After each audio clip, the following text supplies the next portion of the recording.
Hey guys, my name is Jay and welcome back to my channel.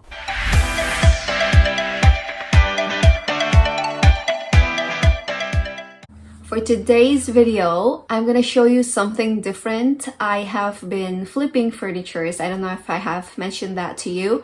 I flip chairs and post it on Marketplace for resale. And recently I started doing dressers and refurbish them and make them brand new again. I usually get my furnitures from Facebook Marketplace. It's a little bit tricky right now because I don't have a truck. So I fully rely on my father-in-law to pick up furnitures, and sometimes customer that sells them offers to or okay with delivering the furniture. So I'm not doing a lot.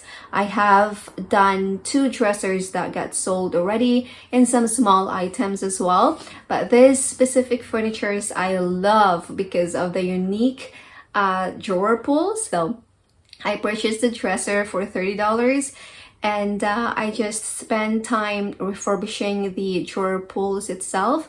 I clean them, I refinish them, I repainted them, and they're beautiful. So I used, I think it was Kinser non-peel off primer. It's just because of the condition of the dresser. It's not smooth. So I used a flat black Bear paint. This is what I use for the whole dresser. And yeah, I'm gonna show you how I did the dresser. It's a fast track, so you won't get bored. Tune in. By the end of the video, you will see the finished look of the dresser. Enjoy the video and don't forget to like this video and also subscribe to my channel for more content, as well as hit that notification bell just so you get notified whenever I upload videos.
I'm gonna list this dresser on Marketplace for $350. I'm gonna update you guys on the description down below if this dresser gets sold and see how much we could sell this dresser. But right now it's listed for $350. So thank you so much for watching again, and thank you for dropping by, and I will see you in my next one.